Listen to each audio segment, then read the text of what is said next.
Coaches, today on Airraidnation, we're going to talk about 3 ways you can improve your deep ball game. Stay tuned.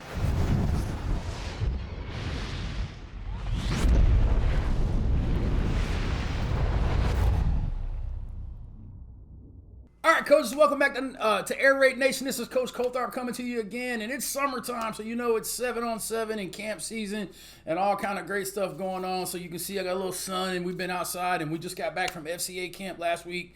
Had a great time and got some good reps and got some good young guys some playing time. And it got me to thinking, in the summertime, what are some things that you really work on? And for us, it's basically, working on our fundamentals because we rep so many plays during the season that summertime is really fundamental time for us a lot of times. And so, we saw a lot of different people throughout camp, with the 7-on-7s, and I think we had like 15 games in 2 days, and then we've done some stuff with some local guys too, and so you see a lot of different people and see how a lot of different people do a lot of different things, and so it got me to thinking, what are some things that we do that make us good in throwing the football? And one of the things that I think is really cool is what we do to improve our deep ball game, because a lot of people like to throw the ball deep and they don't really know that there's a science to it. So in today's video, I'm going to go through 3 things that I think you might want to pay attention to,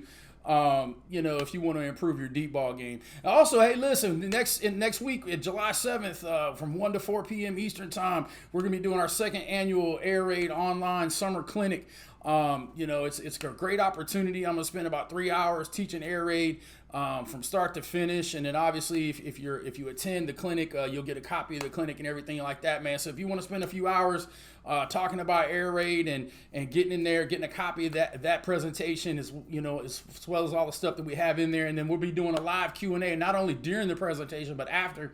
We'll hang out and talk and chit chat and spend some time talking Air Raid ball, man. Last year's was pretty good. I'm really excited.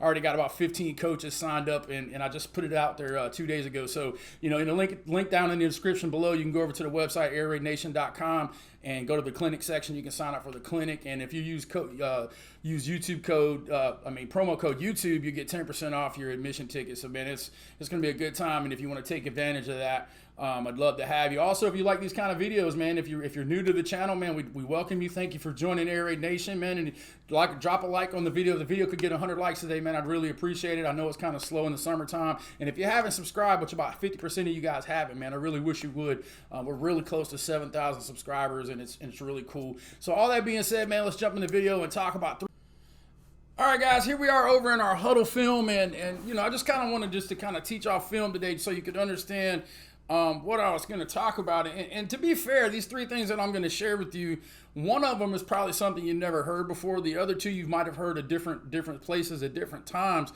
but they have made us really, really effective with our 6 call game, especially to our outside receivers.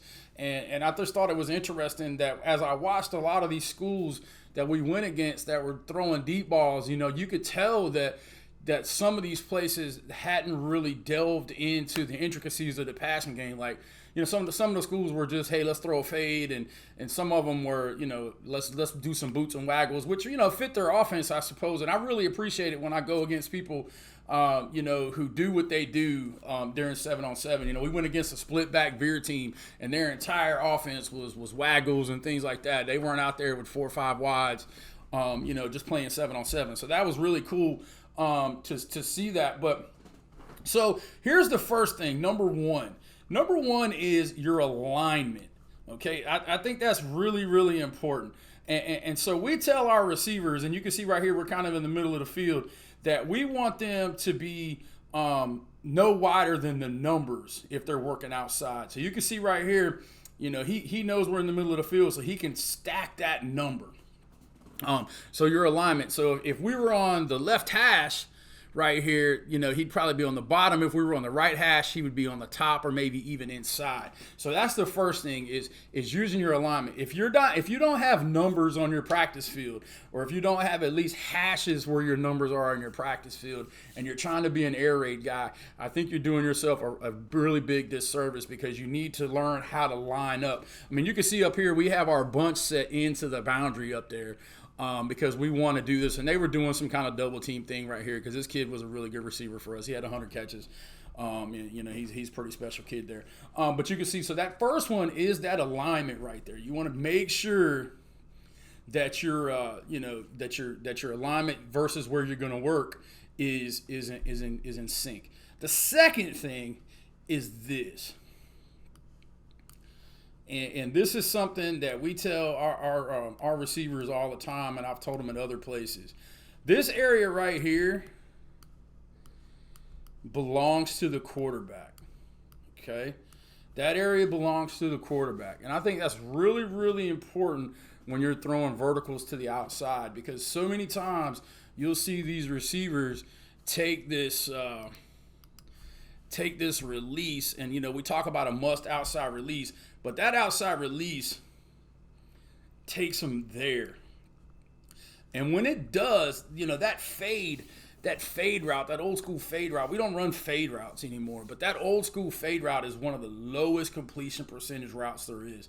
Because look, now the quarterback either has to throw it in here to where the defenders are, okay, or he has very little room to work. And as you can see here, we'll let it run. You can see our release. You can see where he's at right there. He's still pretty much on his number. Okay, he's pretty much on his number. He's running his track. He's not going over there. But right here, when the quarterback lets that ball go, he has all of this area down here to fit that ball in. Okay, and obviously it'll be further up the route there. But he has all that area now to fit that ball in. And that's really, really important if you want to be efficient in the vertical game. Okay, you want to keep that area open. So, just to go back and look at it one more time, we're talking about, the alignment on the numbers, number one. So you got alignment here, and then the off duty zone where you're not allowed to run unless the quarterback throws you in there. So let's see kind of where that happens as we're moving. So you can see the little release there, and then you can see here, right there. Now, obviously, he outran those guys and stacked them. It's not the best ball. We would like that ball to probably be more out here, but I think we kind of knew we were going to get what we got. And those two worked so much together that the receiver was really good at making the quarterback look good, and the quarterback was really good at making the receiver look good. But that brings me to the third piece. And here's an ancient, old school, we used to say it a long time ago, ancient Chinese secret.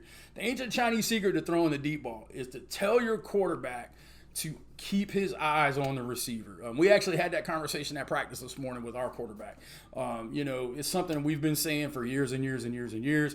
Nobody knows why it works, but there's something about that when you just keep your eye on that receiver when you throw the football, your arm kind of fixes it. A lot of quarterbacks, sometimes they get caught up and they want to watch the spin of that ball, and then the ball goes somewhere everywhere. But if you can train your quarterback to keep his eyes on that receiver, the ball tends to dime right into him.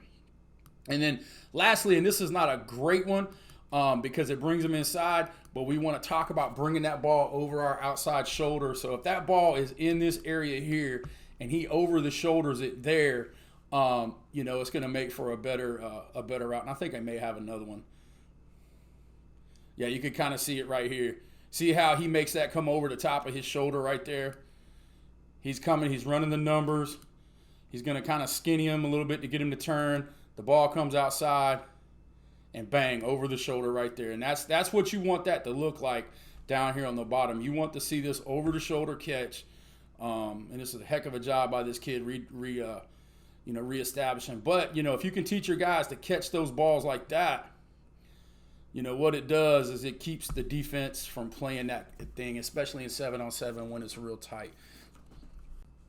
All right, guys, so I hope those three things really help you, in your deep ball game. They really help us, and it seems really simple, but having that great alignment, using that no-fly zone rule for your receivers, not going into that area between the sidelines and the numbers unless the quarterback throws you there. And then obviously, keeping your eye on the receiver, not looking at the ball, and then trying to over-shoulder everything to keep the DB out of it. Those are three things that I think if you work really hard on in practice this summer will improve your six-call game and then help you develop that offense that you want. And once again, if you want to learn more about the Air Raid offense, man, July 7th, 2022 from 1 to 4 Eastern time.